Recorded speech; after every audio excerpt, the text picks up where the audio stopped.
Breaking news: extremely frank discussion of Israel-Hamas war takes place during meeting between Senate Democrats and IDF officials. On Monday night, a delegation of Senate Democrats met in the Capitol with high-ranking Israeli Defense Forces officials to address humanitarian concerns in Gaza and the ongoing Israel-Hamas conflict. Meeting attendees included at least 10 senators, and Senator Brian Schatz, Democrat Hawaii, characterized it as extremely frank. "We just want to be assured that they are abiding by American values as they try to dismantle Hamas, and we all conveyed that collectively and clearly," Schatz stated to journalists. "I think they paid attention, but it's clear we still have a ways to go." While the meeting itself was not secret, senators did their best to keep the details of their conversation under wraps.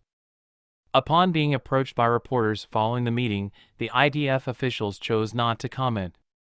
The gathering, which was organized by Democratic Senator Tammy Duckworth of Illinois and ran for approximately 2 hours, was in response to mounting concerns from a number of Senate Democrats regarding the loss of life and property in Gaza caused by Israel's military operation against Hamas. "The questions were tough, and the answers were strong," stated Senator Richard Blumenthal, Democrat, Connecticut. "I also believe that our Israeli friends did a lot of good by outlining the difficulties of fighting Hamas and destroying them as a terrorist group." Despite the critical remarks, the support and solidarity of Israel were undeniable.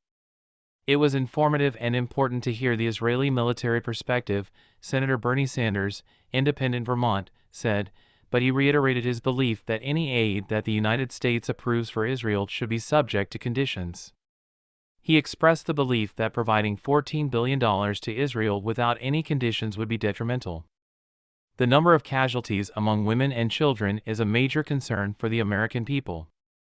An end to the indiscriminate bombing, a freeze on settlement expansion, and a commitment to broad peace talks for a two-state solution are among the conditions that Sanders has previously outlined for Israel to receive aid." Among those present at the meeting was Senator Chris Van Hollen, Democrat, Maryland, who stated that perspectives on the current situation and asking questions about anticipated next steps were part of the agenda. "We discussed the humanitarian crisis.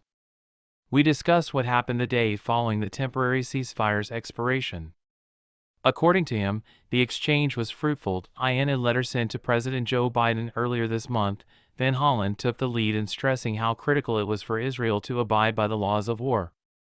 166 senators signed a letter requesting that the president clarify U.S. goals concerning Gaza and Israel and the evaluation of Israel's military strategy. On Wednesday, lawmakers will vote on the president's request to increase U.S. aid to Israel and Ukraine.